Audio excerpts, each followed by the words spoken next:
لما يخلص على ترابيزه الاجتماعات بيخلص على ترابيزه الغداء. هتموت لو انت مقرر تعمل بيزنس. تمام، انا اتفه من كده بكتير عشان اقدر اقول حاجه يعني فاهم من روشيت. لو احنا جعلنا الموظف رقم واحد عندنا كإدارة، وعشان قله خبره دايما السؤال اللي بسأله هو احنا موجودين في الأرض ليه؟ روشتة النجاح زي ما سمعناها كده من رامي. المشكلة أو التحدي هي الفرصة. خرجنا من الشراكه دي بدم يعني. ان اللي هينجح هو الايوسيان اللي مش عارف بابي جاب له عربيه ازاي. اللي بيسمعونا يا رب يعرفوا يعملوا ده. انا مش عايز اختم الحلقة والله.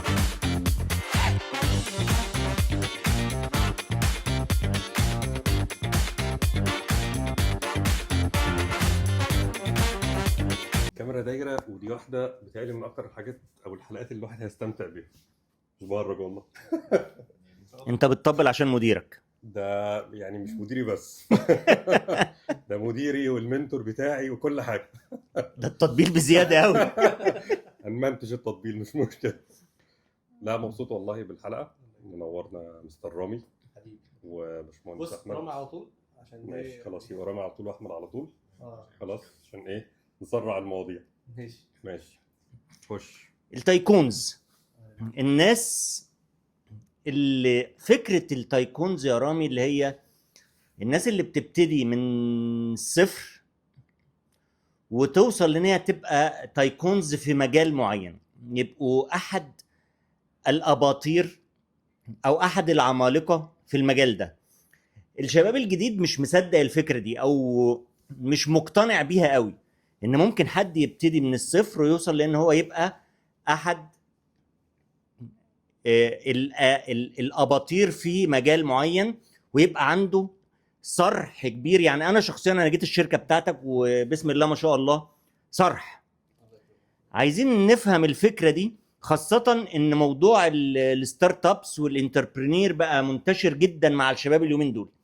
فخلينا نبتدي كده من الاول. انت رامي بدأت منين؟ اهلا بيك ازيك يا استاذ محمد. ثانيه واحده. اول حاجه احنا بدأنا الفكره في 2013. كان حلم ساعتها ان احنا نكون زي شركه استشارات بتستخدم التكنولوجي في مجال رياده الاعمال والمستثمرين بشكل جديد. حطينا الفكره وكنا اول يعتبر شركه استشارات بتقدم تكنولوجي جديده في المجال. الكلام ده في 2013، فالموضوع بقاله حوالي 13 سنه او 12 كان سنه. لسه بداية انتشار الانترنت والدنيا مش كان لسه جوجل نازله عاطيه ادز في مصر، فاحنا كنا اول كورس خدناه. أيوة. تمام. وان احنا فكره ان انت تقدر تبيع خدمات استشاريه اونلاين، ان انت عميل يقدر يطلب الخدمه ويشتريها اونلاين ويدفع اونلاين والخدمه تجيله اونلاين، كان ساعتها في 2014 مش منتشر. كان ساعتها موضوع المنتجات مكاتب او مكاتب او اللي بيشتري دايما اونلاين هو المنتجات. كان ساعتها سوق او جوميا او هكذا. فعملنا مشروعك في الوقت ده. وفاكر اول مشروع جالي في الوقت سنه يوم 1/5/2015. انا فاكر ان انا وصفوت شريك يعني جريت لحد عنده قلت له ايوه هنعمل ايه بقى؟ نبيعنا مشروع جديد. فتحنا شركة. هنعمل ايه بقى؟ المفروض نعمل ايه؟ تمام. ساعتها بقى بدأنا نحط الورك فلو كاملة، المراحل بتاعتها تمشي ازاي. في 2013 حطينا حلم للشركة ان هو يوصل للمرحلة اللي هو فيه دلوقتي، ولسه احنا عندنا رؤية 2032 شغالين عليها. ولكن لو بدأت وانت عارف هتوصل لفين هتقدر توصل، لان انت الخطوات بتاعتك ايه محسوبة. طبعا قابلت عواقب كتير وتحديات كتير. طبعا عندي سؤال معلش في الحته دي لا عشان ما خلينا عدهاش. العواقب هنجيلها ماشي. استنى عشان ده سؤال مهم قوي. انت دايما بتقول ابدأ وانت عينك على النهايه. ايوه. بس هل بتبقى عارف انت هتروح للنهايه ازاي؟ يعني هل ببقى راسم خطواتي كلها لغايه النهايه، ولا النهايه دي فيجن او حلم؟ بص، هي بتبقى فيجن انت عاوز توصل لها، وربنا بييسر الامور في النص. كل فتره بتحط تحاول تشوف انت ماشي بشكل صح ولا غلط. تمام. كويس. الاهداف اللي انت حاططها ماشيه في النسق بتاعها ولا لا. الناس اللي معاك مؤمنين بالحلم بتاعك وعاوزين يحققوا ولا لا. الفريق العمل متكامل معاك ولا لا. ده كل ده بتقدر تقيسه، سواء بقى 6 شهور سواء سنه. بتشوف انت وصلت لكام في المية من الحلم بتاعك. يعني سواء الحلم ده بتحطه ارقام او نسب او تفاصيل معينه. في لما جينا نحط رؤيه 32 احنا رسمناها على خريطه كامله، لوحه كامله كده في عندي في المكتب سنه 21. قلت 10 سنين الجايه هوصل لكذا. وبناء عليه كنا بتيجي تاخد خطوه تقول هل دي وفقا للرؤيه بتاعتي ولا لا، هل هقدر احققها ولا لا. لان انت لو ما عندكش رؤيه اي مشكله هتقابلك هتقع فيها، خلاص مش هتعرف ايه تكمل. كويس. بس رغم انت بدات من الصفر. بص انا هحكي لك قصه كده طب بموضوع استنى قبل ما نخش في القصه وبدا ازاي ومن الصفر مين، نتعرف على التايكون التاني اللي معانا. نعمل ايه طيب؟ عايزين تعرفوا ايه؟ طيب يا سيدي، انا اسمي احمد الضبع، اسكندراني، مهندس. عايزين تعرفوا ايه الحاجات المهنيه؟ بدأت كده ازاي؟ خلينا نبدا من النهايه زي ما انت بتقول كده. وانا حاليا بدير شركه اسمها اجاكس. بتشتغل في مجالات ليها علاقه بالكونسلتيشن، بروسيس انهانسمنت واللين دي شركتك يعني؟ واللين والسكس سيجما من الاخر بنروح للشركات، مصانع سبيسيفيكلي يعني بالاساس، مين اللي بنشتغل على مصانع، وشركات تانية مثلا لو حد بيعمل ازازه ميه بيعملها ب 10 قروش، احنا بنساعده يعملها ب6 بس. تمام. ده نوعيه الاستشارات الاساسيه. وفي استشارات تانية لها علاقه بالتحول الكالتشرال ترانسفورميشن بتاع الشركات. ولينا ارم كده بنعمل كوربريت تريننج. دي الوظيفه بتاعت الصبح. وظيفه بعد الظهر عندي مصنع بيصنع قماش غير منسوج، ده اللي هو القماش بتاع المناديل المبلله اللي بيتعمل منه الوايبس، الميك اب ريموفال بادز، الحاجات دي كلها. ولو انتم متابعين التلفزيون هتشوفونا في شارك تانك، حلقه كده كانت السنه اللي فاتت، حاجه زي كده، اظن في شهر 1 شهر 2 السنه اللي هي 2025. وعشان انا بحب ادخل شراكات مختلفه يعني بحاول انوع. ريسنتلي برضو من حوالي سنه بقيت جزء من شركه بقى لها 10 سنين بتشتغل في الديجيتال ترانسفورميشن. واحده من اكبر الشركات اللي موجوده في مصر اللي بتشتغل مع المالتي ناشونالز، بتساعدهم ان هم يأتمتوا كتير من البروسيسز بتاعتهم. فهي ترزي سوفت وير، يعني انا بحب اسميها كده. هي شركه اسمها تاكومي، ده كلمه بالياباني معناها تاكومي، معناها الحرفي الماهر. تمام. بالياباني هو ترزي سوفت وير. بدل ما تروح تجيب انت اون شيلف برودكت يكلفك قد كذا ويكون هو مثلا بيعمل لك 60% من اللي انت عايزه وانت مضطر تدفع ثمن كبير، لا انت بتعمل حاجه على مقاسك بالظبط كده، فيطلع لك البروسيس بشكل معين. وعلى الهامش انا انفست في كذا شركه تانية في مجالات كتيره مختلفه. فده الوضع الراهن. يعني لو احنا بنتكلم على احنا واقفين على فين دلوقتي بشكل ما يعني. طبعا بدات بقى بثروه كبيره جدا، وابويا كان عنده اطيان وحاجات كتيره جدا وبتاع، ملايين وبتاع، وفي وملايين حاجات يا جت من خراب. تمام. في سويسرا بقي معلقه ذهب. انا من اسكندريه، من حتى اسمها الدخيله. تمام. مجرب فنان حمو بيكا كده. لا الحمد لله، يعني اهلي كانوا ناس كويسين جدا الحمد لله. ابويا الله يرحمه كان موظف في الضرايب والحسابات، كان في شركه يعني من الشركات، شركه الحاويات في اسكندريه. هو راجل ما حرمناش من حاجه الحمد لله، واستثمر في عالمنا. يعني هو كان عنده مقوله جميله جدا، قال لك ايه: انا هفضل اصرف عليك لحد ما تخلص كليه، عشان ابقى استثمرت في عالمك كويس. بعد كده هتطلع بياع طماطم، هتطلع مهندس، هتطلع راجل اعمال، هتطلع تشتغل ورا تطبل ورا علمه، مش مهم. المهم ان انا اديت لك الاساس واستثمرت في علمك، بنيتك صح، عشان تعرف انت تعمل كويس. وانا كده اديت الرساله اللي موجوده.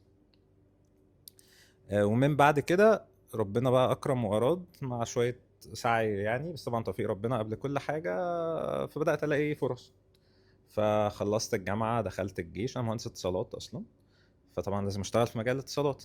فخلصت الجامعه وخلصت الجيش، وكان عندي كذا جوب اوفر يعني، كنت من المحظوظين. فربنا اكرمني، رحت اشتغلت في مصنع. يعني ده ملوش اي علاقه بالبتاع، عشان هو كان بيعلم اداره كويس. هي شركه اسمها بروكتور اند جامبل PNG، دي واحده من اكبر شركات دوليه النشاط في الكوكب. شركه اسمها BNG. BNG يا احمد. في ناس كتير قوي ما بتبقاش عارفه دي مين. بيبقى عارفين اريال وتايد وبونكس وبامبرز واولويز وجيلات وفيري ويونيليفر، اكبر 2 في العالم مسيطرين على القطاع. هو قال لك شركه اسمها BNG يعني. بالنسبه له اللي هو يعني ايه ده؟ هو في ناس كتير ما تبقاش عارفه دول مين. فانا ربنا اكرمني هناك، وتعلمت هناك اداره عمليات بروسيسز، واداره مشاريع، واداره انظمه، واداره بني ادمين، وحاجات كتيره قوي. سافرت معاهم، لفيت الدنيا يعني، وتعلمت في حاجات كتيره. وبعد كده كنت جيت في سنه من السنين قررت ان خلاص اتس تايم، همشي من هذا المكان وابدا استارت بقى ماي اون بزنس اللي فيه ليفل تاني، اللي انا اصلا كنت داخل الشركه عشان يعني انت داخل تجين نولج معينه بالظبط. معينه. يمكن كانوا دايما بيعلمونا في الانترفيوهات، لو حد انت داخل اول انترفيو يقول لك انت عايز تجوين ليه، تقول له بقى عشان الشركه كبيره، عشان المدير جامد زي رامي، عشان مش عارف حاجات كده. انا ابن الشركه وعايز وعايز اعمل مش عارف ايه، وعايز اقعد مكانك في الشركه دي وابقى انا المدير. ربنا يمسيه بالخير، كان باسم فهمي ده اول حد عمل لي انترفيو في PNG. قال لي انت عايز تدخل ليه؟ قلت له انا عايز اتعلم كام حاجه واستقيل. بسم الله الرحمن الرحيم، فاهم اللي هو طبعا اغشم وaccepted. اجابه في الدنيا، وهو سواء عشان هو ستر ربنا فاهم ماشي قوي يعني فاهم. ومشاني قال لي يا ابني محدش بيقول كده يا حبيبي في الانترفيو بتاع يعني هو كان سألني السؤال ده في اخر الانترفيو، فكان في رابور كده، احنا قعدنا انترفيو ساعه وتلت مثلا، كان حاجه طويله قوي. فقلت له عايز اتعلم شويه حاجات، عايز اتعلم اوبريشنز، عايز اتعلم ماركتنج، عايز اتعلم بروجكت مانجمنت، عشان كان عندي سابق تجربه ايام الجامعه. كنا فاتحين حاجه بتاعت هدوم كده بتاع بنطبع عليها تيشرتات بنطبع عليها ونعمل تيشرتات حفلات التخرج وبتاع، قبل ما ده يبقى ترند يعني. وكنت دخلت كده شراكه في مكان بتاع كورسات برضو في اسكندريه وبتاع، بس ما كانوش ناجحين اداريا يعني، حلوين نعمل طلع، بس كناش شطار اداريا. فانا كان نفسي اشتغل في حته اتعلم فيها اداره كويس باي براكتس. فPNG هي بقى دي ده مدرسه. هي مدرسه وسبحان الله يعني وقت الجيش، انا طبعا ايام قبل الجيش مشروع التخرج بتاعنا برضه احنا كنا دفعه هندسه 2012 دي دفعتنا دي كان عيال فراقه يعني. فمشروع التخرج بتاعنا كان سبونسرد من فودافون، وال10 تنفار جالهم جوب اوفرز من فودافون، فاوريدي في شغلانه في مهندس اتصالات في فودافون جاي. وحد من زمايلنا الاكبر شويه سنا جاب لي ريكومنديشن اشتغل في شركه اسمها GE جنرال الكتريك، واحده من العمالقه اللي موجودين في العالم زي PNG كده تمام. هم بيشتغلوا من اول الاجهزه الكهربائيه اللي هي سوري اجهزه المستشفيات والMRI ومش عارف ايه، لحد بيحفروا ابار بترول يعني. هو GE مش طبيعيين. دي اللي كان فيها جاك ويلش، اللي كان فيها اللي هو اللي نططها جاك ويلش طبعاً. يعني هي اللي هو اتعمل عليها جزء كبير من الكتاب بتاع From Good to Great تمام. فكان جالي هناك حاجه، بس حاجه ليها علاقه بصيانه الاجهزه بتاعه المعامل بتاعه المستشفيات والاشعه وكلام زي كده، وجات لي PNG. ده برضو نصيب يعني، ريكومنديشنز او تقديم ومش عارف ايه وبتاع. فاستخرت وسالت وبتاع، وانا كان اخويا الكبير كان اشتغل في قطاع بترول ومهندس ميكانيكا، وقعد فتره كبيره في شركه كده اوت سورس شغاله مع بريتش بتروليوم، وكان زهقان وجادد ومش عارف ايه وبتاع، وقدم في حاجات كتيره وجات له PNG. 3 اسامي واحنا قاعدين قال لك GE PNG. بس هو كان شغال مع اوت سورس يعني وقتها، فهو كان جادد من هناك، لان انتوا عارفين اللي بيشتغل اوت سورس في الشركه ما بياخدش خمس البنفيتس. بس هي كانت الميزه عشان هو كان متجوز ومخلف في اسكندريه، وهو كان الموضوع مناسب جدا للوقت ده، لحد ما قدم في PNG وجات له حاجه في سبلاي تشين. فسالته قلت له انت ايه الاخبار، لان انا كمان كنت مقدم في PNG في المصنع، اللي هو ما هو لا ده بتاعي ولا ده بتاعي، انا بتاع اتصالات، انا ويفز وكلام متخيل فاهم، ما فيش يعني ما فيش اي ما اعرفش اصلا الترس ده بيشتغل ازاي، يعني ايه اصلا. انا اخري سلكه ويف بورده الكترونكس، وكنت شاطر، انا متخرج الحمد لله جيد جدا مع مرتبه الشرف يعني، عملت حلو يعني، كنت طالب شاطر نوعا ما. فده بحبه وفاهم فيه. فالتاني ده ما اعرفش عنه حاجه، لا دي ولا دي.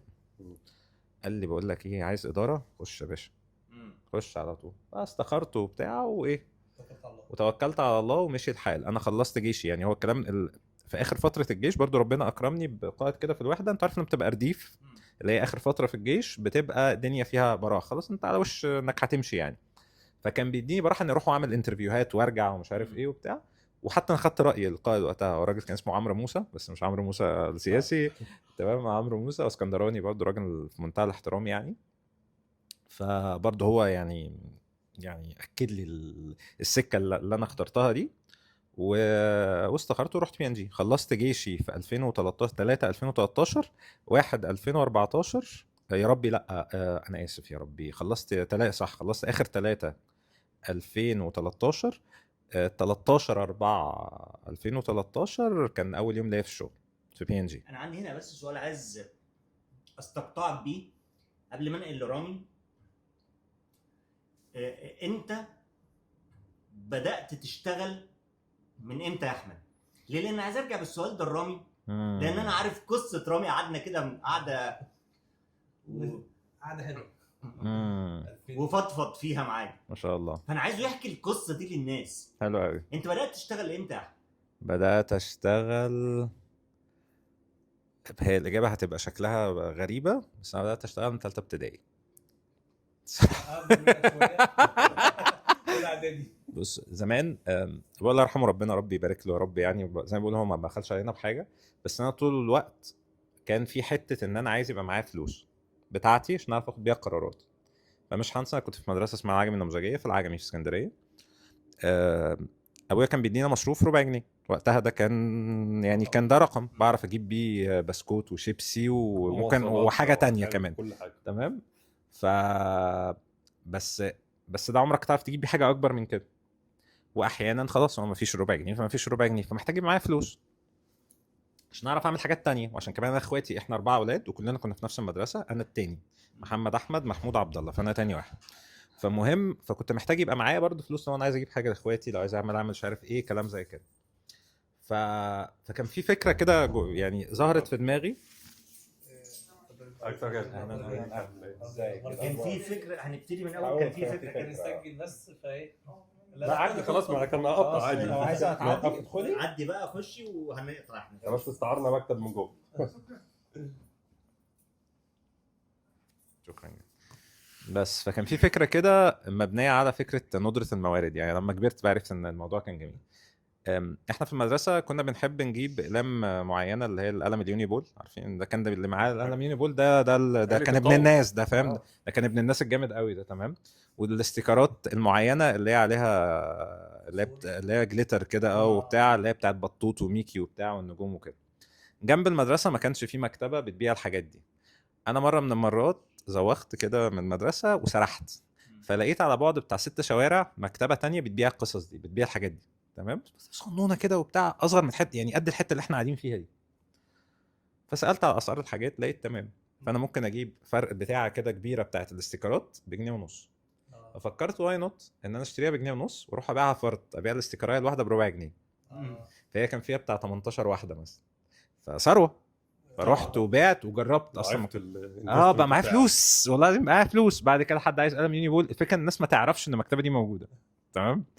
فبدات اعمل الحركات دي من وقتها. فطول الوقت كان بيبقى معايا فلوس، اروح بقى اجيب واحده 2 اكس ولا مندولين لحد من اخواتي الصغيرين، اروح اظبط على اروق على نفسي في حاجه معينه، احوش واعمل مش عارف ايه بتاع.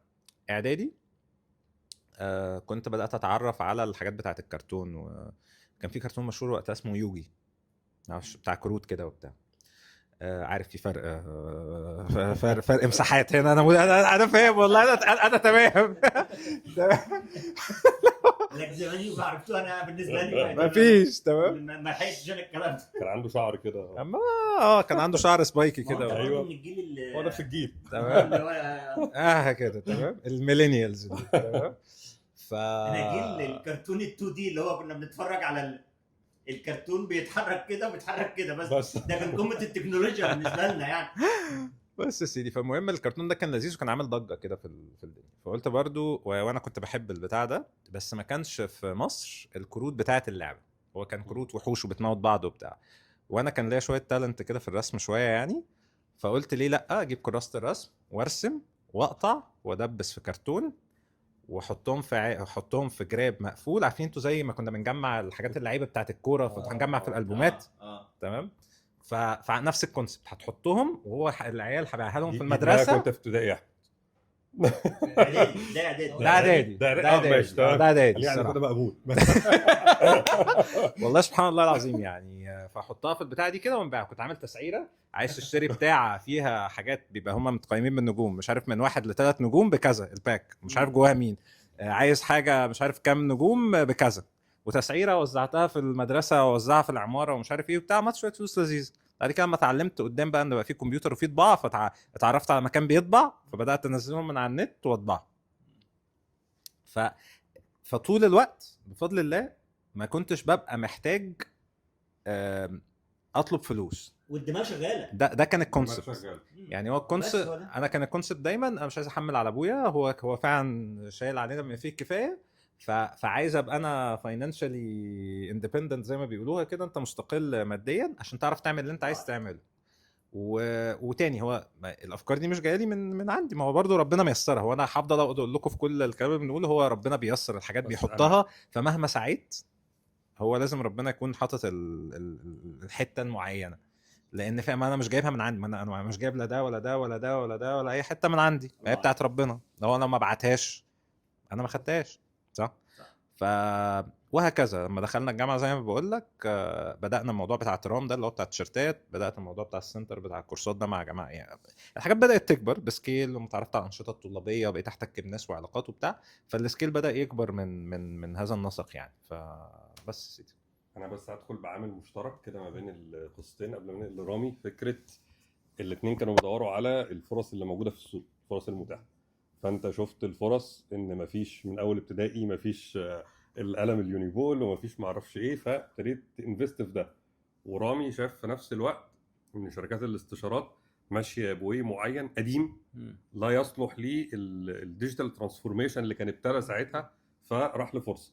فاعتقد ده كده اول عامل مشترك في فكره الفرص. اما اجي افتح بيزنس انا عاوز ابص ليه الفرص اللي موجوده في السوق. انت قصدك ان عشان تقدر تفتح بيزنس، عشان تبقى انتربرينير صح، لازم تكون دماغك زي ما انا قلت لاحمد كده، الدماغ شغاله، بتعرف تنتهز الفرص او تدور على الفرصه اللي موجوده واللي السوق محتاجها. انا وقفت بالظبط.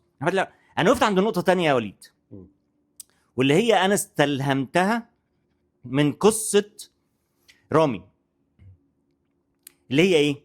انك تبقى جاهز لانك تقدر تعمل بيزنس، انك تفكر تعمل بيزنس او تقول انا صاحب شركه، انا هبقى عندي ستارت اب، انا مش عارف ايه. ده مش قرار لحظي زي ما بنلاقي كتير شباب اليومين دول، واد عنده 23 24 سنه 25 سنه يقول لك انا عندي ستارت اب، انا سي او، انا فاوندر. والله العظيم ما هي كده. ما ورش بروح الاستعداد، لا بس نفسي ولا علمي ولا خبرات ولا. انا بقى نفسي رامي يحكي للناس قصته اللي سمعها لي الملهمه، اللي هي ما قبل اتخاذ قرار البيزنس. الراجل ده تعب ازاي وشيء ازاي، زي ما شفنا هنا احمد عمل ايه. الموضوع مش سهل. تحكي لنا كده من القلب يا رامي. هبدأ شويه بعد الباشمهندس شويه. هو بدأ في ثالثه ابتدائي، انا بدأت في اولى اعدادي. متاخر كتير جدا. مش كده يعني، في فرص كتير ضاعت مني. انا بادئ قبلكم كلكم. انا بادئ شغل يا احمد بالظبط بعد تانية ابتدائي، اجازه تانية ابتدائي. انا فاكر تانية ابتدائي خلصتها، قالوا لي ايه انت هتقعد؟ انزل السوق. كبرت يا ابني دلوقتي. كبرت، انزل السوق. انا خلينا نفرق ما بين الشغل في ابتدائي وما بين الشغل اللي بيجيب فلوس والشغل اللي هو مع العيله. دي حاجه ودي حاجه. فشغل مع العيله احنا عندنا ارض وبيت وهكذا، فكنا بروح الارض والقصه ده كلها دي. ده انا كنت ببيت في الارض بشهرين وبالثلاثه ما برجعش البيت. الكلام ده في ابتدائي. في اعدادي، انا في اولى اعدادي رحت اشتغلت في الحي العاشر في اكتوبر. تمام. كان لسه بادئ شويه كده، كنت باخد 6 جنيه منهم جنيه اكل، اللي هو مصاريفها كلها في اليوم جنيه. كان رقم كبير ساعتها. الحي العاشر في اكتوبر. كان لسه بادئ. منين بقى وانت جاي منين؟ انا بني سويف. انا سالته ليه عشان الناس تفهم. هو كان بيروح من بني سويف لاكتوبر مظبوط عشان يشتغل. انتوا فاهمين؟ في اعدادي كان بيعمل ايه؟ كان ساعتها اكبر مبلغ جمعته في حياتي كان 180 جنيه. ده كان شهر يعني، في الشهر. بعديها بدات اكمل في النقطه دي لحد ما وصلت في اولى ثانوي. كنا بنبني في البيت وبتاع، ف البنا ساعدته فاعطاني مبلغ 15 جنيه. كان رقم بالنسبه لي ضخم، اقسم بالله ضخم. تمام. فقلت له لو احتجت حاجه، حد مساعد ليك قول لي اروح اساعدك. فراح جابني، احنا عندنا بيت وعيله وارض وبتاع، فجابنا عند حد كان ايه بيساعدنا يعني. فطبعا سيدي جدي يعني ازاي نشتغل عند الناس يعني في الارض، كانت بالنسبه له حاجه كبيره. فخدت قرار، الكلام ده كان الساعه 9 الصبح، زعق لي كده. خدت قرار اسافر القاهره. اروح فين في القاهره ما اعرفش. فكان في مصنع كده بيقولوا عليه، كان في حته اسمها المنيب. في المنيب كده في حته طموح. انت ملهم يا رامي والله. الله يكرمك الله يكرمك. فرحت ايه، فضلت ماشي. كان على نصيته كافيتيريا اسمها المصرف هندي، انا فاكر البتاع بالظبط. فضلت قاعد في العربيه قدام لحد ما نزلت عند المصرف هندي ده، ودخلت المصنع قلت له انا عاوز اشتغل معاكم. ودخلت بالظبط بعد حوالي 6-7 شهور. كنت بجيب عمال المصنع. ودي الحاجه من اكتر الحاجات اللي علمتني ازاي ادير فريق. اللي انت لما تدير فريق عمل موظفين اسهل بكتير جدا في التعامل طبعا من العمال. تمام. بس كنت بفكر ازاي اجيب لهم فلوس، ده اكتر حاجه كنت بفكر فيها، لان هم عشان يكملوا معايا لازم تجيب لهم فلوس. كنت بروح للمدير المصنع اقول له بص الشغلانه دي احنا ممكن ناخدها، الحته دي احنا ممكن نعملها لها، احنا ممكن نظبط لك المصنع بالطريقه الفلانيه بحيث بس هناخد قصادها كذا. فبدا الفريق بتاعي يكبر، وكان معايا الاول 2 3 بداوا لحد ما كملوا 10 عمال. فكنت بشغلهم بطريقه معينه. كان اكتر فريق مرتاح في الشغل كله الفريق بتاعي، واكتر فريق بيطلع انتاجيه. انت بتفكر تكسب فريقك ازاي؟ طبعا هو لو ده ما رقم كسبش واحد. انا مش هكسب. فكنت بشغل بالنظريه دي. بدات بعد كده في تانية وفي ثالثه كليه بقى اجيب عمال للمصانع، مصانع الاعلاف كلها. ورد عمال كنت باخد على العامل 7 جنيه. فانت عارف 7 جنيه في 10 ب 70 جنيه في اليوم، ده ثروه كبيره جدا طبعا في شهر، فرقم كبير. فكنت غني او معايا فلوس. الكلام ده سنه كام يا رب؟ 2006 و7. فكنت ساعتها اللي زي بيشتغل كان الدولار ب 5 جنيه ساعتها ب 2 جنيه كمان. ب 2 جنيه هو كنت بشتغل تقريبا ب 1500 دولار لو هنقيسها بالوقتيه دي. كان زمايلي بيشتغلوا ب 800 جنيه 900 جنيه في شركات، وانا لسه في ثانيه وفي ثالثه كليه كنت بشتغل بحوالي 2000 3000 جنيه. بعد كده رحت اشتغلت في ثالثه كليه. ودي نقطه فارقه شويه، لان انا لما طلعت من الثانويه عامه صاحبت على فريق. وده دايما بقول لاي حد اقول له نصيحه، اقول له شوف هتصاحب مين، ده هينجحك. ففي ثالثه كليه رحت اشتغلت في وكاله البلح في قهوه اسمها قهوه ادم. اشتغلت فيها 5 شهور بالظبط. رجعت منها. ربنا كرمني كده بتدريب معين في كليه تبع كليه هندسه. انا تجاره بس التدريب تبع كليه هندسه اسمه البصوي. مهارات اداريه ومهارات في المعرفه ومهارات في السلوك. كان 3 حاجات اتعلمت منها. اكتر ميزه خدتها فيها ان كنت بصاحب اوائل الكليات. فكنت ماشي مبدا اللي بتعمله في 40 ساعه تقدر تعمله فين في 4 ساعات. ان انت توزع الموارد او التاسكات اللي معاك او المهام بتاعتك على الفريق اللي موجود. يا جماعه كل جمله بيقولها لو الناس ركزت فيها ده علم. فيها دروس. تمام. البني ادمين، بركز على البني ادمين، ازاي تنجز الحاجات اللي تتعمل في 40 ساعه في 4 ساعات، ازاي تشوف الفرص للناس وتقول لهم خلي بالكم الحته دي نعرف نجيب منها فلوس. كل نقطه هي درس فعلا. وفي نقطه كمان مهمه، ان انت تخلي الفريق اللي قدامك هو اللي ياخد القرار مش انت. يعني انا في معظم شغلي بشجع الناس ان هو تعالى نعمل ايه في الموقف ده، دايما بنعمل ايه رايك نظبطها ازاي، نشتغل عليها ازاي. فالفريق بياخد هو القرار. يمكن في علاقه بيننا والباشمهندس بقينا بتاع 3 4 سنين. هو بيتعامل مع الشركه مشروعك ان هي شركته. عاوزين ندي التدريب عندك الفلاني، عاوزين نعمل كذا. فدي نقطه الحمد لله حتى فريق العمل كله شغالين بالآلية دي. في قصه كده حلوه انا فاكرها في 2013. انا اتجوزت في 2013. كان ساعتها حظر التجوال. فاكر الوقت ده. واتجوزت في 1/9. تمام. اول ما اتجوزت بعديها بشهر ونص مشيت من الشغل، رجعت بني انت كنت سويف ساعتها شغال في شركه استشارات في مجال الاستشارات. وكان ده المجال اللي عاوز اخش فيه من 2000. انا اشتغلت وقت الاجازه في زي ما قلت لك في المصانع، كنت بجيب عمال وهكذا. وقت الجامعه كنت بشتغل عند محاسب قانون. تمام. بروح الصبح اخلص شغل في الضرايب وبتاع، وبعد كده اروح الجامعه لو في محاضرات، وارجع بالليل اكمل معاه لحد الساعه 12 بالليل في المكتب عندي. طب معلش عشان ده تاني عمل مشترك. فكره ان احنا كنا بندور على الفرص. التاني الباشمهندس دخل BNG عشان عاوز يتعلم اداره. ايوه. حضرتك دخلت شركه استشارات عشان عاوز تتعلم استشارات عشان تفتح. الله صحيح. يعني رحتوا خدتوا خبره الاول مظبوط. قبل ما نروح نفكر. دي مهمه قوي والله. تجيبه منين؟ ايوه هي دي نقطة. النصيحه اللي دايما بنصحها لاي حد بيسالني انا عايز اعمل بيزنس. اقول له لو سمحت اشتغل الاول بيدك. قبل ما تفكر في اي بيزنس انزل اشتغله كتير جدا، مش اقل من 2 3 ده صحيح. لغايه لما تفهمه، وبعد كده اعمل بيزنس. عشان تعرف اخرامه فين، خوازيقه فين، تعرف تتعامل ازاي، عشان هو ده لو مش موجود معاك اصلا ما هتخش تلوش، ما هتبقى ده صحيح. اللي يعني انت يبقى عندك المعرفه اللي هي تقدر تحقق بيها نتائج. ففي الوقت ده اما قعدت من الشغل روحت البيت، كان معايا اخر 10 جنيه في جيبي فاكرها بالظبط. راح عند المكتب يلاقيها محطوطه ببورتريه كده، برواز ايوه. برواز كده عندي. وريها لي لما كنت وقلت ايه، انا معايا 10 جنيه بس انا مش هقفل السنه دي اللي هي سنه حطيتها في سنه اخر 23، مش هقفل 13 13، مش هقفل 14 لما اكون مكمل مبلغ كسب. تمام. حطيت هدف. حطيت الهدف بتاعي وحطيته على المرايه، يعني حطيته قدامي كده على المرايه وبدات ايه اشتغل عليه. فاكر اول 6000 جبتها كانت رحت غيرتها ب 6000 عشرات. تمام. كتير. كتيره كده ال10 دي بقت مبلغ ال10 دي بقت كام 10؟ والله فاكر المبلغ ده بالنسبه لك الرقم كبير 6000 جنيه. رحت حاطه كده في ايدي ورحت موزعه، عارف اللي هو عامله كده في الشقه، فقعدت المه في نص ساعه.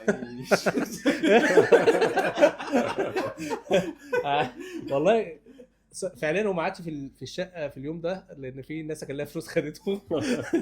بس كان احساس حلو. احساس الاتشيف على آه. فكره. بعد كده قلت ايه، انا لازما تعرف ده بيفرق جدا مع الشخص يا احمد انترنالي، ان هو لما يحس ان هو هي اتشيفد ويموتيفيت نفسه ويشجع نفسه بيخليه قادر على ان هو ايه يكمل. في نقطه حلوه يا استاذ محمد قالها اللي هي فكره ايه، هو انت بتشجع نفسك ازاي او بتحفز نفسك ازاي، هل داخلي ولا خارجي؟ انا بحفزه داخليا. يعني مثلا لو انا كنت دايما لما بشتغل انا بحب اكل المصمت. تمام. فلما انا عارف الموضوع ده. لما كنا عاوز اول مره اروح مصمت في حياتي كان معايا. بحب ملوش وليد اساسا ملوش في الحاجات دي خالص يعني. ما عندهمش برجر في المصمت ما اعرفش. فانا بحب حاجه. اول قعده قعدتها معاه قال لي بص احنا لازم نروح مصمت ده واعمل معاه. قلت له طب هو وليد؟ قال لي لا وليد ملوش مش هيجي معانا. والله فعليا. فكان اول اما اعمل تحقيق نفسي حاجه كويسه اروح اكل في مصمت، انبسط جدا. تحفز نفسك بحاجه مكافاه. او اروح اعمل اكل في البيت، انا بحب اعمل اكل جدا. تمام. اروح اعمل حاجه انا بحبها. تمام. دي مكافئتي لنفسي. فدي نقطه. فقلت في الوقت ده انا لازم اكون من اكبر شركات الاستشارات في الشرق الاوسط. الكلام ده في 2014. رحت كان معايا ساعتها 20 جنيه كتبت عليها 10 زادت. ال10 زادت بقت 20. وبعد كده قلت ايه، كان في جمله كده راكب مواصلات ففي قريت خبر ازاي تكون مليونير قبل ال 30. تمام والله في الله. فقلت ليه ما يكونش قبل ال 28 مثلا، صح؟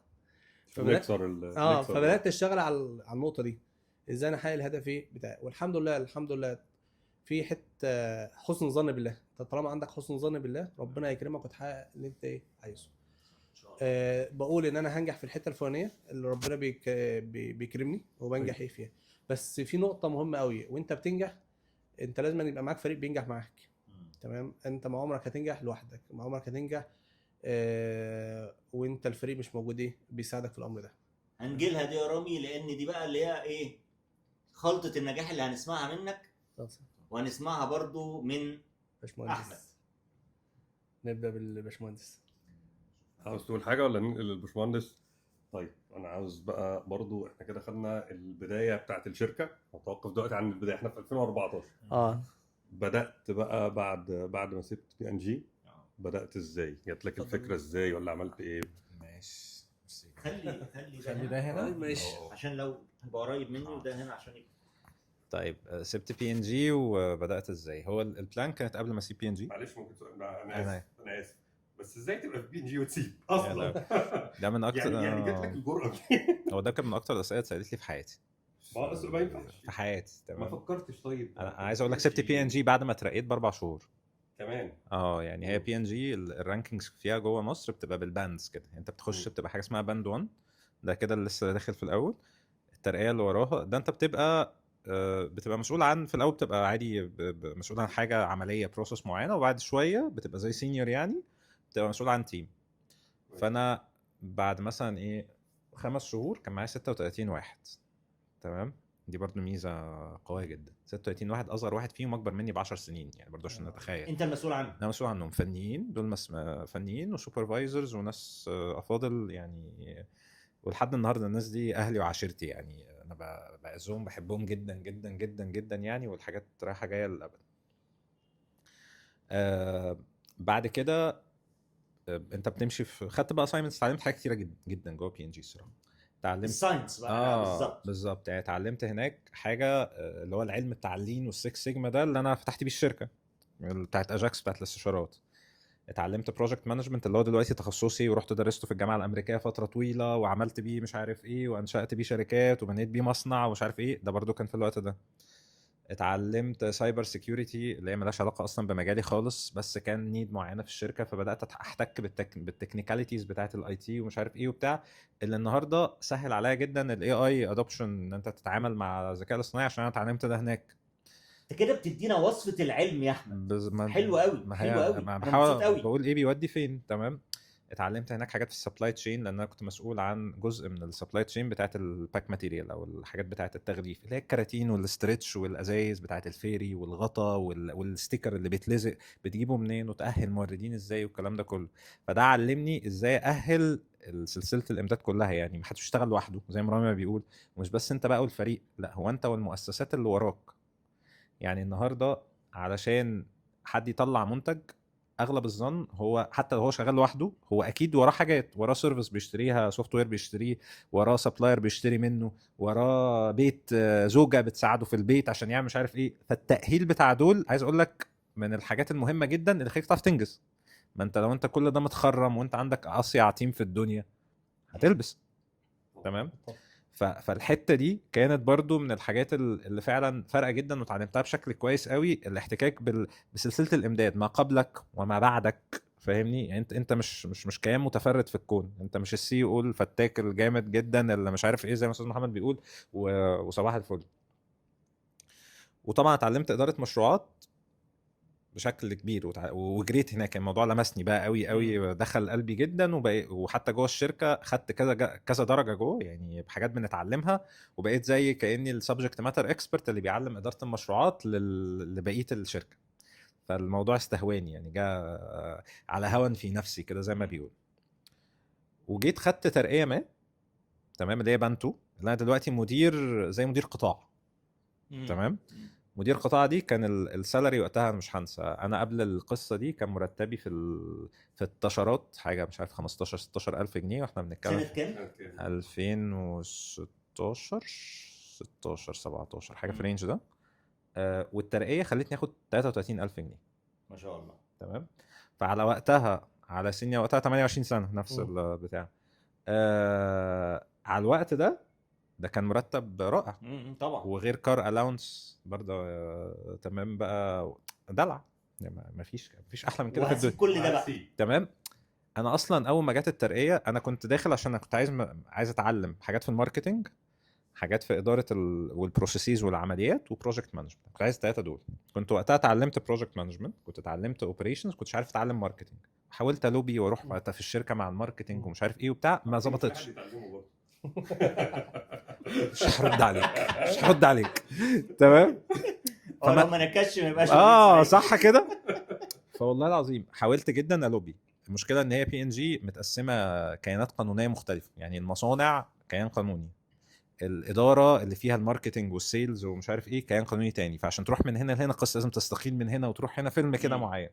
وحاولت اشبك واربط، ما جاتش. فجات لي الترقيه على القصه بتاعت السبلاي تشين، وانا ما كنتش عايز دي، ما كنتش هروح هناك. فكان جوه عقل بالي وانا عمال افكر لو رحت هناك فانا حدي ومش هاخد، مش هتعلم. انا برضو عشان تبقوا انا جوه بي ان جي كنت وقتها لسه بقى، يعني كنت خاطب والخطوبه ما ظبطتش. فوقتها انا كانش عندي حاجه تانية بعملها، كنت بروح المصنع من 6 الصبح، اخلص الساعه 4 5 العصر، بعد كده بقعد من 5 العصر لحد 11 12 بالليل بذاكر. الشركه عندها لايبرري بقى بتاعت معلومات، وانزل الف على الناس واشوف مين بيعمل ايه، وروني كده بتاع الصيانه ده بيشتغل ازاي، انزل اقعد معاه، وريني بتاع الاي تي ده اخباره ايه. عايز اكل، انا بحب اتعلم لحد النهارده، فاهم؟ اكلني. نفسي الشباب يسمعوا الكلام ده، اقسم بالله العظيم. ما هو من غير ده ما هتعمل ايه؟ من غير نهم انك تتعلم ونهم انك تاكل مفيش. تمام. انا بعاني، انا بعاني. فبالنسبه لي انا حتى اشتركت في بروجكتس معينه لما بداوا يدوني حته السايبر سكيورتي، اشوف ناس بيشتغلوا في تايم زون تاني اللي هو امريكا مثلا، عشان هم بيبداوا مثلا من 7 بالليل، بتاعتنا بتبقى مثلا عندهم 9 الصبح، فان هم يبقوا صاحيين بالليل اللي هم مصانع بي ان جي اللي في امريكا.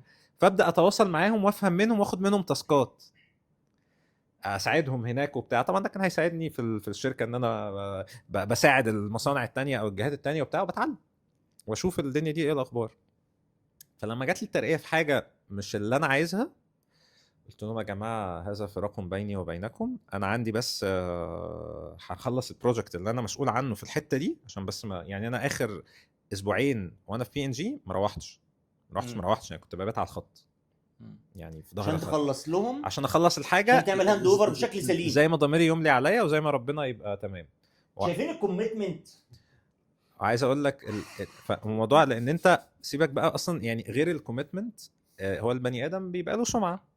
فالنهارده كده كده المناصب بتروح والفلوس بتروح والدنيا بتروح، وبيبقى لك سمعتك. النهارده PNG واحد من الكلاينتس الكبار جدا عندي في شركه الاستشارات وفي شركه السوفت وير عشان السمعه دي. فهو بتشتغلوا ايه تريننج، هنشتغل معاكم.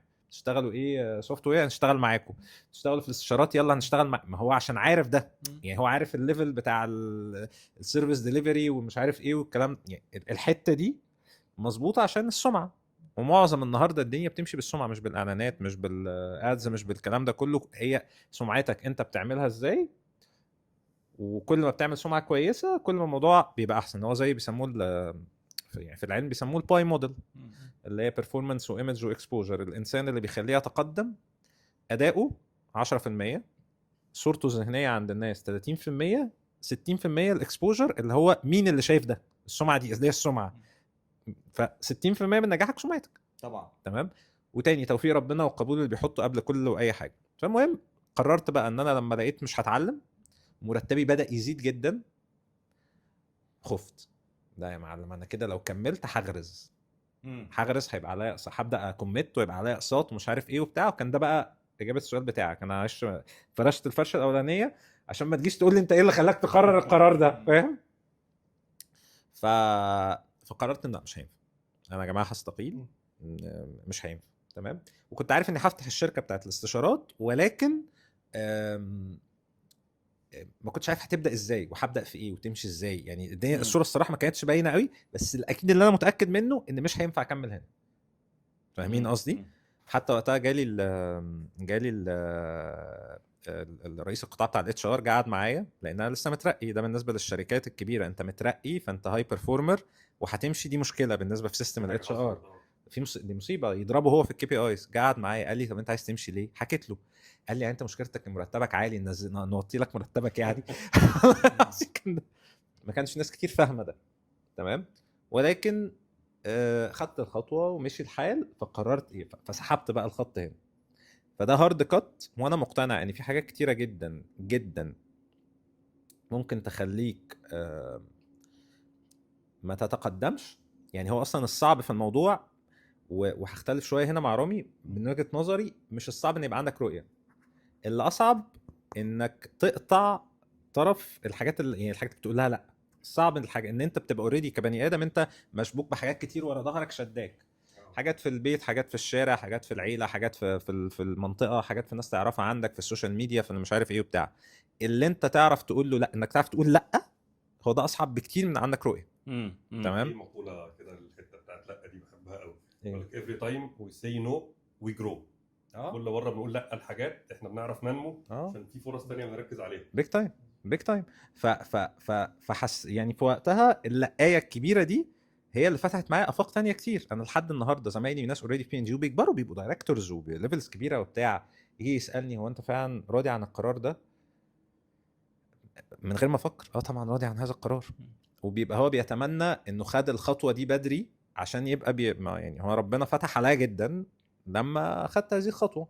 لو انا ربنا يزيدك يا رب. فاهم قصدي؟ فهي دي اجابه السؤال، ازاي مشيت عشان عرفت اقول لا في وقت معين، ربنا وفق مشي الحال بالشكل ده. كان حلم او رؤيه في حته ثانيه بالظبط. هاخد بقى من كلامك وعايز احكي للناس بدايه معرفتي برامي، عشان بس الناس برضو ايه تفهم الموضوع ازاي.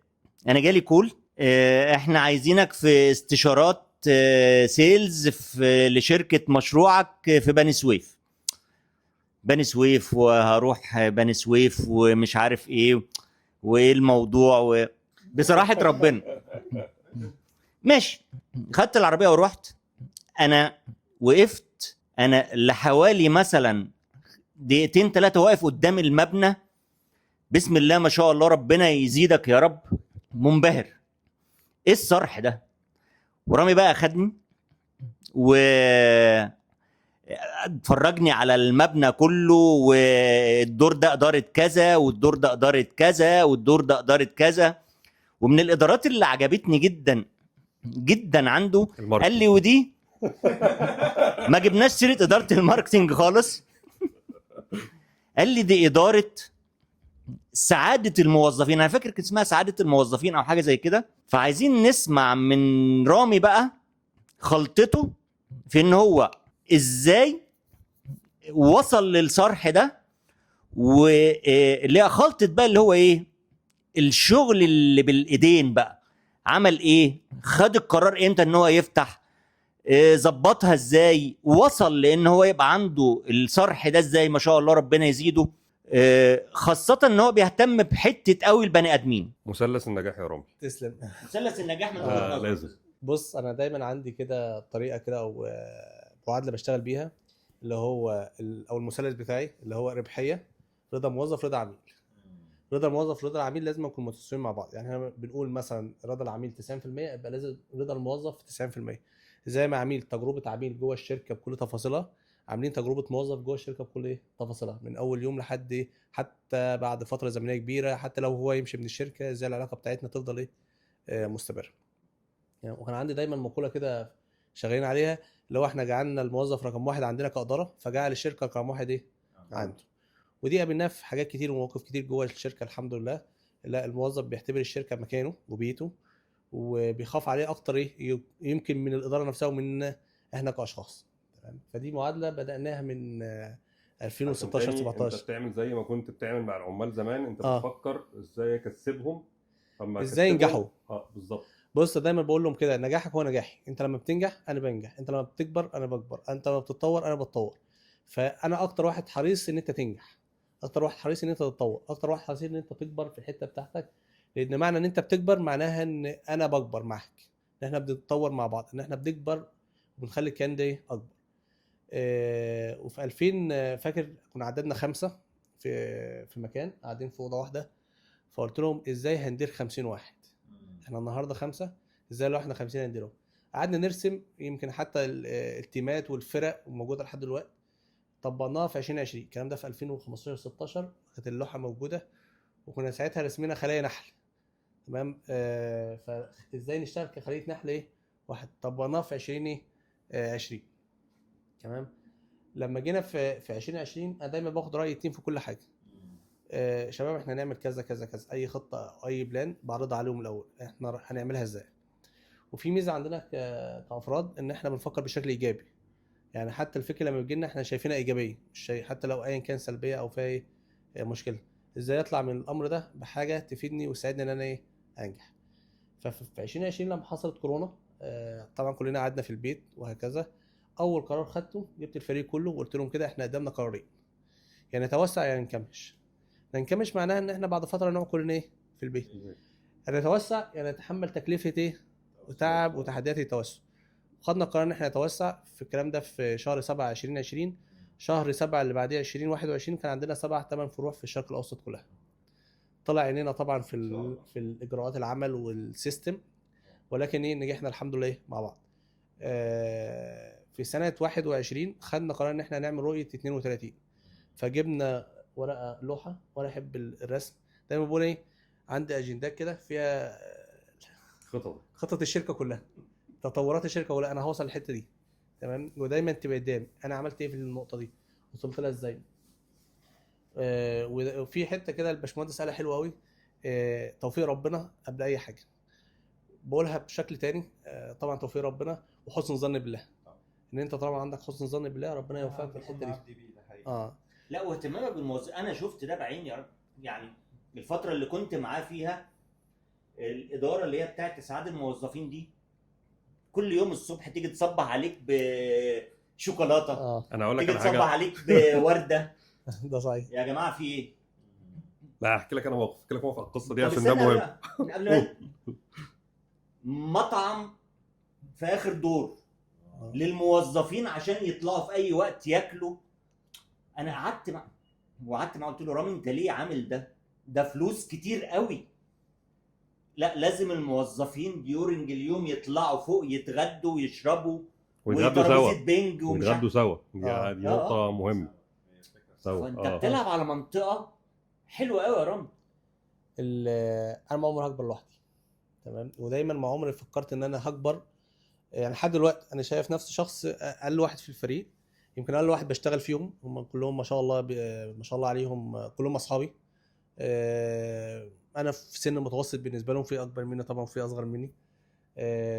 في منهم ناس بتحكي لي مشاكلهم مع مديرينهم عادي، لو بدي لهم نصايح، مش عشان خاطر انا الاداره، لا، عشان أنا قريب منهم جدا وبتعامل معاهم وبخرج معاهم. حتى والله في جمله كده حد قالها لي: انت اقرب ليا من مدير كرام يعني كشخص، تمام.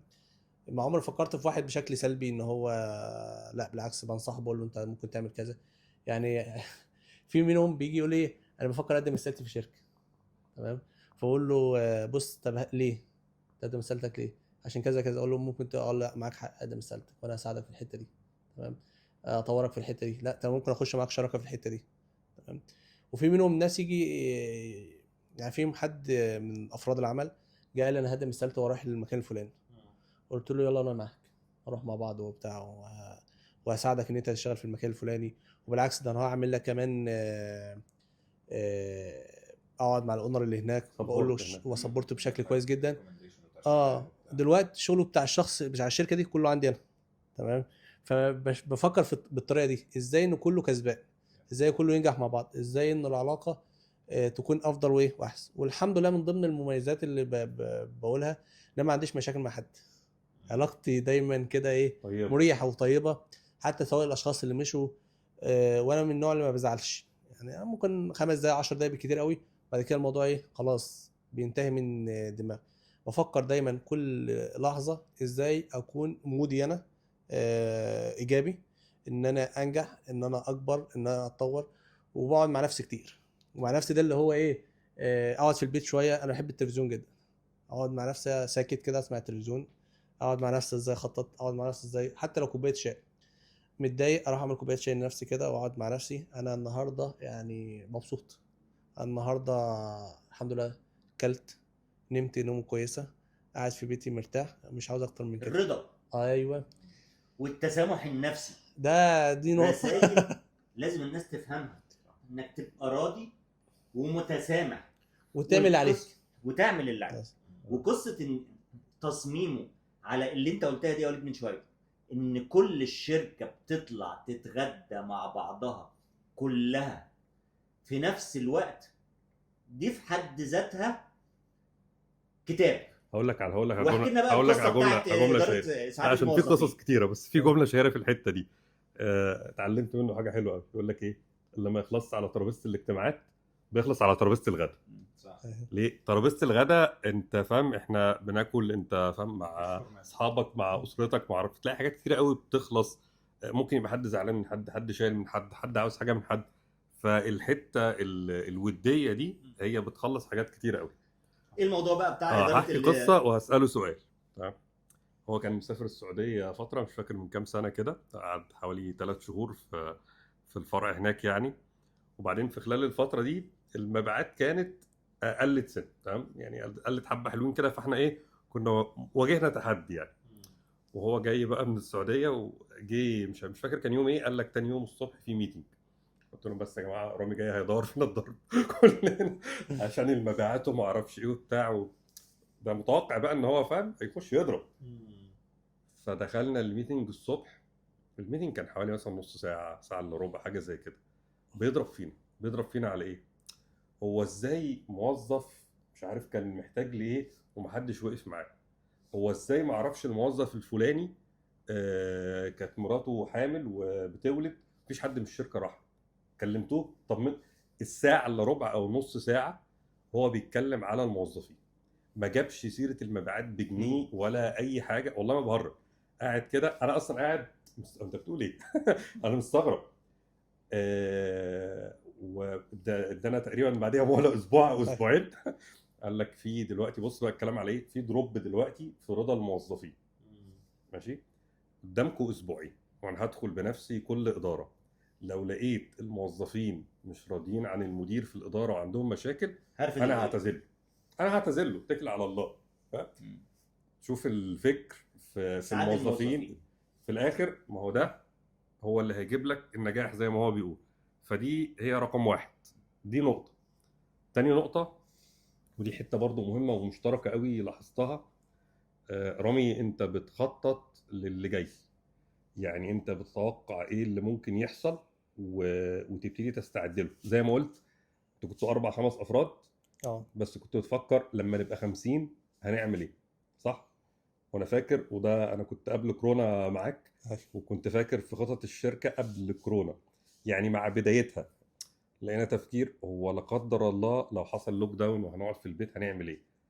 عندنا اجهزه كمبيوتر، يلا خدوا قرار يلا نبدلها بلابات، وهات الاي تي واعمل ما اعرفش. ففي استعداد دايما وتوقع على قد ما تقدر طبعا، يعني بتجتهد انك تشوف ايه اللي جاي وتستعد له، سواء نمو، سواء ريسك جاي، اي حاجه. فدي من النقط المهمه جدا اللي انا بشوفها سبب في نجاح الشركات. انا بشتغل يعني بحاجه اسمها السيناريوهات، تمام؟ يعني ساعه كورونا، في اليوم ده احنا كنا مسافرين الفيوم، المفروض انا والشركه والفريق كله راح الفيوم. فطبعا اول ما حصلت كورونا يوم 25/3 الناس كلها قعدت في البيت، وانا رحت انا وحوالي 5 بس الفيوم. منطقه فاضيه خالص، ما فيهاش اي شبكه، ما فيهاش اي كهرباء، ما فيهاش اي حاجه، وبنقعد مع بعض بس. رجعت من هناك انا عامل 8 سيناريوهات. الوضع 8 سيناريوهات، كل سيناريو 3 شهور. 3 شهور جاي هعمل ايه، 3 شهور اللي بعدهم هعمل ايه، 3 شهور اللي بعدهم هعمل ايه، وهكذا لحد ما السيناريو تخلص. لما حصلت ازمه الوضع الخليج دلوقتي والمشاكل اللي فيه، انا برضه عندي حوالي 5-6 سيناريوهات. السيناريو الاولاني، الثاني، الثالث، الرابع، الخامس، وهشتغل لهم ايه ازاي، وهجيبها للناس ازاي. لما حتى جينا نتكلم في ازمه وضع الخليج، فاحنا خدناها بشكل ايجابي. ده فرصه ان احنا نتطور، فرصه ان احنا نفتح مشاريع جديده، فرصه ان احنا نشتغل على نفسنا عشان لما تفتح السوق يبقى احنا جاهزين. فكره الجاهزيه دي نقطه مهمه جدا. وفكره وفكره ان انت تبقى عارف السوق رايح لفين. يعني لما جينا غيرت طريقه البيع كلها الجاهزيه والبرو اكت. طيب هو دريم دايما. تمام. ان انا سنه لما رجعت خدت استثمار اجنبي في المملكه سنه 24 في نهايتها. اول ما رجعت، تمام، غيرت ثقافه الشركه كلها، وقلت انا لازم اغير طريقه الموديل اللي شغالين فيه في المبيعات، وغيرت الطريقه كلها. ساعتها خدنا قرارات. يعني يخبط فينا ده صحيح. انا وقفت تسويق.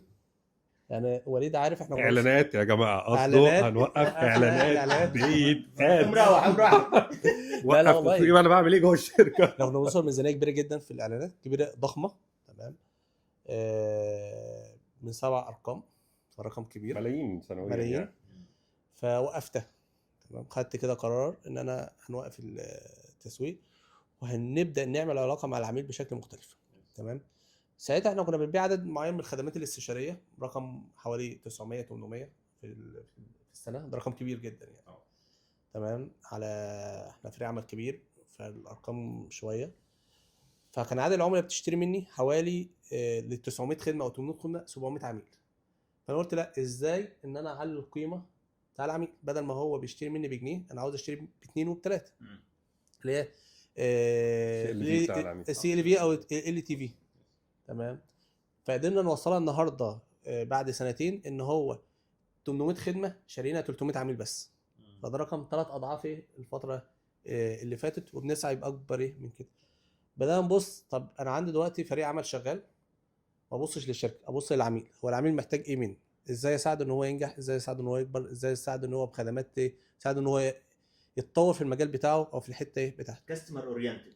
ده صحيح. وبدانا ندرس السوق بشكل قوي جدا. يعني حتى في تطبيقات الذكاء الاصطناعي احنا عندنا سيستم داخلي بيقدر يحدد لنا، يمكن وليد شافه عندنا، اخر التحديثات اللي في السوق في المجال. يعني باخد مثلا انا عندي مجموعه من الاخبار كبيره جدا، باخدها احطها على السيستم بحيث يطلع لي ايه التطورات اللي في السوق اول باول. النهارده الوزاره دي طلعت مبادره كذا، النهارده في تطور في الحته الفلانيه، الشركات الاستشاريه الكبيره عمل 1 2 3 4. تمام، دي نقطه. النقطه الثانيه كمان في دراسه المنافسين، بحط المنافسين بالاحتياجات بتاعتهم وافضل احلل فيهم بشكل اسبوعي. كمان انا عندي من ضمن الحاجات المهمه قوي اللي بركز عليها في الشركه تدريب وتطوير الفريق. هو عنده 16 ساعه في الشهر لازم يتطور فيهم، منهم 20% ازاي ينجح في المجال بتاعه. تعمل تريننج سنتر كامل جوه الشركه. ده صحيح، وعلى ساعات معينه. كمان التقييم، يعني احنا بنقيم الموظف او فريق العمل ما بنقيموش على اساس ايه. انا كنت لسه بحكي للباشمهندس ان انا عندي سيستم للتقييم، حاجه اسمها معدل عائد الاستثمار للموظف. انت النهارده محالي ROI كام في المية، تمام، وده بعرف نحسبها بشكل كويس جدا. طيب المشاريع اللي اشتغلت عليها محققه نتائج قد ايه، تمام. بعد كده الKPI بتاعك جوه الاداره، الاداء بتاعك، السلوك بتاعك، المهارات بتاعتك، ونبدا نجمعها كده يطلع له حاجه اسمها ايه، تصنيف الموظف عندنا اللي هو A+, A B C D، تمام. او بشكل تاني تصنيف وليد ايه؟ انا اللي بعمل التصنيف، انا التصنيف. تمام. على هذا الاساس ايه بيبقى الفريق العمل مصنف عندنا حسب ايه ال ROI بتاعه، حسب الكفاءه بتاعته، التدريبات اللي بياخدها، كل ده. كل ده بيساعد ان الشركه بتنجح. من اكتر الحاجات اللي بسطاني في الفتره الاخيره ان الشركه شغاله من غير ما اكون ايه حتى فيها اول ايه باول. يعني بروح الشغل ممكن اشتغل ساعتين 3 بس الفريق كله شغال، تمام. فدي مرحله الجماعه دي والله العظيم رسائل، اقسم بالله. بالتالي كل دي رسالة يعني علم. دي حاجه عظيمه قوي، وبالتالي ده هدف عند اي بزنس اونر ان البيزنس يبقى شغال من غيره.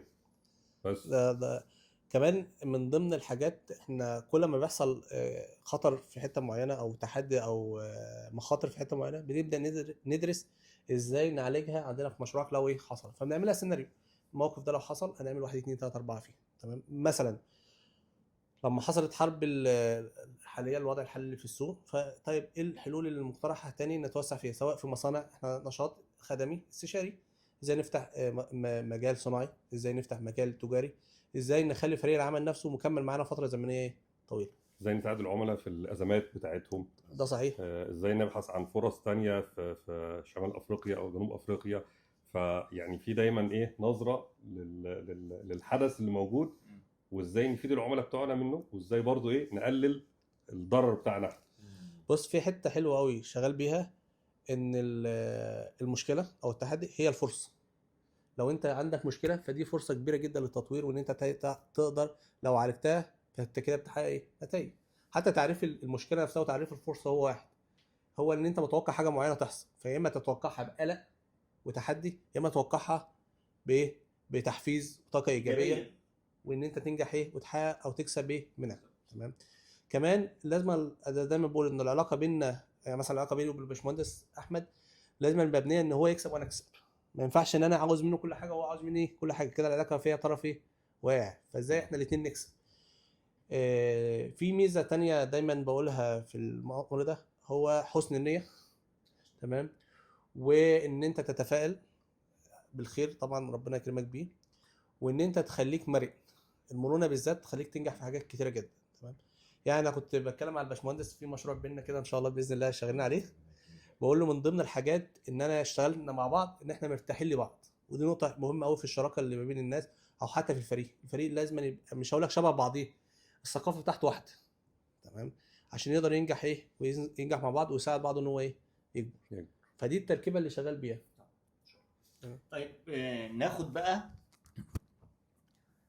روشتة النجاح زي ما سمعناها كده من رامي، نسمعها منك يا احمد عشان ايه نقفل الحلقه بقى ان شاء الله رب العالمين. يعني ماشي. يعني انا يمكن موضوع الروشتات والنصايح وبتاع كنت زي كنت بقول لكم، يعني احنا اتفه من كده بكتير عشان اقدر اقول حاجه يعني فاهم روشته وبتاع والناس تسمعها وتعمل بيها. بس انا ممكن اقول بعض المشاهدات او الحاجات اللي فرقت معايا مثلا وانا شغال او مع الفريق عندنا في بقى ايا كان من الشركه من الشركات اللي الواحد يعني بيتشرف ان هو موجود فيها. ودي حاجات بتفرق فعلا، تمام.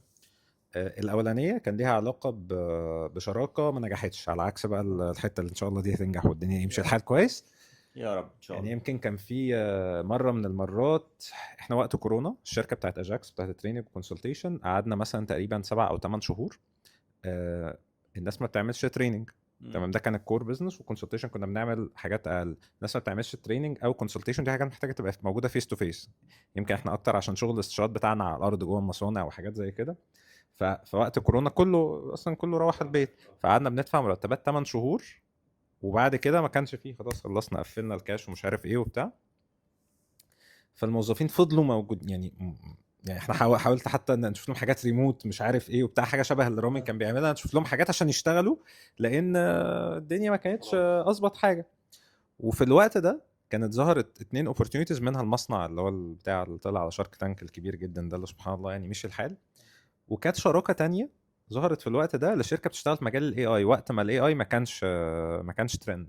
وقت كورونا محدش كان يسمع يعني، كان الحاج سام التمان ما طلعش باوبن اي اي، وشات جي بي تي ما طلعش، والكلام ما انتشرش يعني قوي، ولا الورقه البحثيه بتاعت جوجل اللي طلع منها اللي هو اللي بيقول لك عمله الاتنشن اللي هي طلع منها كل الافشخانات اللي احنا عايشين فيها دلوقتي.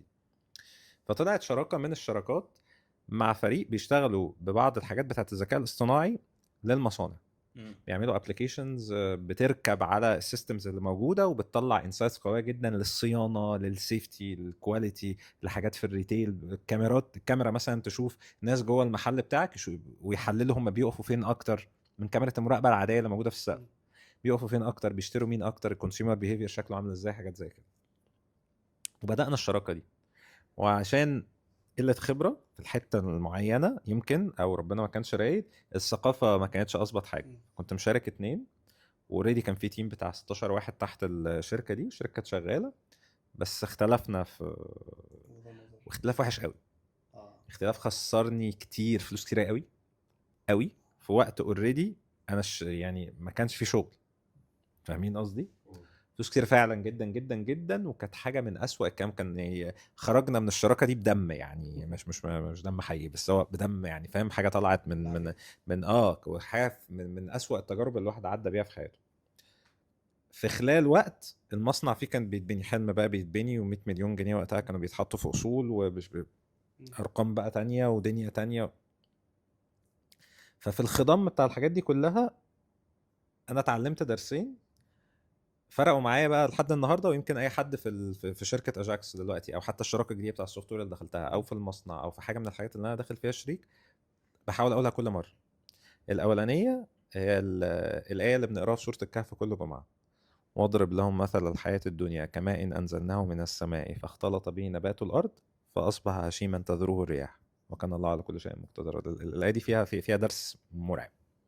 ربنا بيقول لك المطره نزلت، فالمفروض بعد ما المطره تنزل وتقابل الارض ايه اللي بيحصل؟ الزرعه بتطلع والدنيا بتبقى جميله والناس بتاخد الثمر وبتاع. لا، فاختلط به نبات الارض فاصبح هشيما تضره الرياح. كل الجيرني، كل الرحله بتاعت ان النبات بيطلع وبنستمتع بيه والدنيا بيمشي الحال مفيش اصلا، ما جاتش، فاصبح هشيما تضره الرياح. فدي الدنيا. ربنا قال لك واضرب لهم مثل حياه الدنيا. ترجمه الايه دي او تفسيرها انا بشوفها لكي لا تأسوا على ما فاتكم ولا تفرحوا بما اتاكم.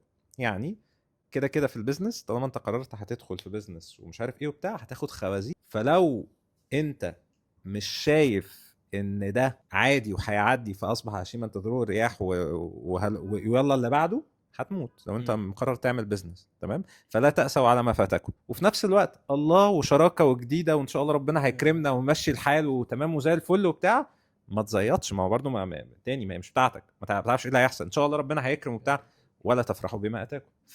فالمفهوم ده، المايند سيت ده، طريقه التفكير دي هي اللي بيحتاجها رائد الاعمال. لان لا ربنا يكبر ويبارك في مشروعك، بس بعد الشر حصل مصيبه كبيره جدا هينهار. لو هي بقى متعامل معاها ان هي بنته ومش عارف ايه وبتاع، فممكن نسمع عن ان زي الناس اللي هي بتاعت البورصه، اللي هو في يوم خسر مش عارف قد ايه وبتاع، سكته قلبيه مات. تمام. ده على الناس الكبيره قوي، اللي هي الناس اللي بتلعب بالمليارات كل يوم الصبح. فمعلش، وانت غلبان اللي هو لسه بادئ بيزنس ولا لسه بيعمل حاجه، ولا معلش اللي بيبيع 50 60 مليون جنيه في السنه ده برضه ستيل في مجال البيزنس متوسط او صغير. فالشخص اللي هو السي او نفسه ده، ولا مش عارف بيعمل بيزنس شكله عامل ازاي، او عنده شركه وعنده موظفين، عايز تنجح لكي لا تأسوا على ما فاتكم. ما تزعلش قوي يعني، ما تتقهرش. عشان كده انا بحب فرامي اللي هو قال لك ايه، بس على 10 دقايق تمام، وبعد كده ان شاء الله خير، نشوف هنعمل ايه، يلا بينا نيكست. تمام. ولا نطلع على المصمت.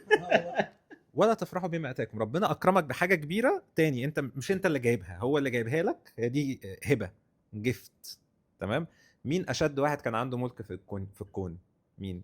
قارون؟ لا، سليمان. سليمان. صح، سيدنا سليمان. سيدنا سليمان صح. قال لك رب اغفر لي وهب لي الملك لا ينبغي لاحد من بعدي، مفيش تاني اصلا. تمام. فربنا ظبط له الدنيا دي كلها تمام، وبقى عنده اوبشنز كتيره جدا جدا جدا. ولما افتكر كان الموقف بتاع لما كان عايز يجيب 10 سبق وبتاع والشخص اللي كان عنده قال له قبل ما يرتد اليك طرفك هيبقى موجود، لقاه. فهو اتاه اهو، فما فرحش مما اتاه، قال لك هذا من فضل ربي ليبلوني اشكر ام اكفر. صح يعني مش بتاعتي. فلا تفرحوا بما اتاكم، لان هو ما فيش تاني انت اكيد مش اشد من ده. هنا اللي هي التكبر اللي هو انا بقى مفهومنا ان انا مبسوط يعني. لا اتبسط، ربنا يا رب يسعدنا كلنا، ولكن اللي هو ايه مش من عندك. اوتيته على علم العلم. ما بتعملش زي قارون. تمام. لان النقطه في الثانيه، لان انت لو انت فرحت الفرحه دي اللي هو اوعى يغرك جسمك ده وانت اتغريت، تمام، لما يروح عشان هو هيروح، لان كده كده مش قاعده، لما يروح ما تتقهرش، لان هي مش بتاعتك. فهي لا جات لك من عندك ولا راحت من عندك بفضلك. انت بس ماشي في السيستم، انت بتحاول تسعى وتجيب. فلما ده يبقى لما يبقى ده طريقه التفكير مع شويه بقى حسن ظن بالله، مع السعي الجامد جدا جدا جدا ده زي اللي رامي بيتكلم عليه، ده هيمشي الحال. حسن ظن بالله وسعي او علام كتير. لو احنا عايزين نقول نقط بقى، حسن ظن بالله فعلا فعلا، التوكل يعني كامل، علام كتير قبل السعي، علام قوي قوي قوي قوي قوي قوي قوي كتير. تمام. يتعلموا علام كتير، يتعلموا. تمام. البيزنس مش فهلوه، ده حقيقي، وسعي كتير جدا، سعي كتير. والانظمه اللي حواليك، يعني صحابك، من يورد اليك، سلسله الامداد بتاعتك، اهلك، صحابك، موردينك، فريقك، كل دي سلاسل امداد القيمه اللي بيسموها الفاليو تشين. تمام. والناس دي تخلي بالك منهم كويس جدا. هتطلع حاجه ما حصلتش، طلع حاجه ما حصلتش، ما تفرحش، ما تصدقش ولا نفسك، تزعل، ما تصدقش نفسك بالظبط. اوعى يغرك جسمك زي ما قالها كده. فاهمني؟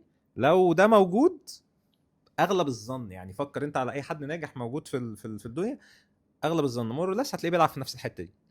تمام. فيا رب انا بعرف اعمل حاجه ربع ده ولا بتاع، يا رب يعني بعرف اعمل ده، يا رب الراجل ده يعرف يعمل ده، يا رب نعرف كلنا نعمل ده، اللي بيسمعونا يا رب يعرفوا يعملوا ده، وان شاء الله ربنا يوفقنا كلنا. لا احلى بيت يقول لك ماليش في النصايح وبتاع، والله عظمه. هو في احلى في بعد كده؟ انا مش عايز اختم الحلقه والله، بس يعني الشيء بقى اختم. طيب، لان انا مش هين عليا ان انا اختم صراحه. انا برضو الحلقه انا بس عاوز اكد على نقطه تاني عشان دي مهمه قوي بالنسبه لي، والله الناس تدركها.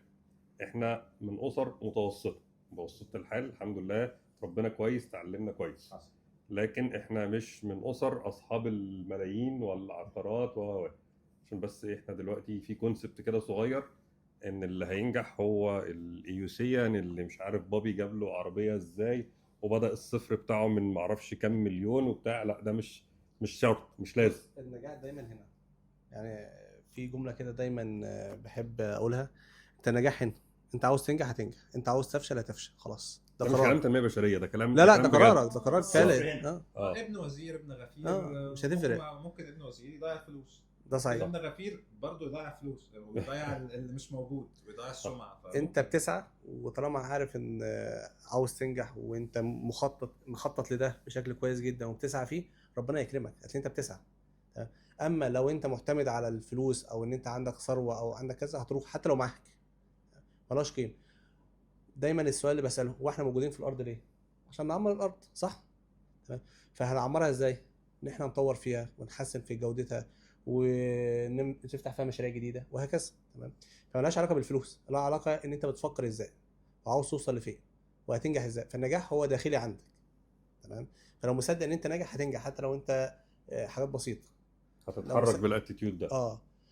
لو مصدق ان انت عاوز تكبر هتكبر، هي حاجات بسيطه جدا. في الاول وفي الاخر انت مش هتاخد اكتر من نصيبك في الحياه، فاسعى فيه. تمام. في الاول وفي الاخر هتنام في بيتك، يعني ده امن حاجه. هتاكل مكتوب لك، خلاص. انت في الاول وفي الاخر هي اكل وشرب ونومه في مكان امن، مش محتاج اكتر من كده.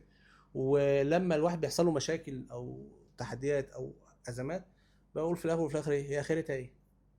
اخرتها هقعد في بيتي، هاكل، هشرب، هنام، هرتاح، خلاص شكرا، يبقى انا كده راضي وزي الفل. الحمد لله.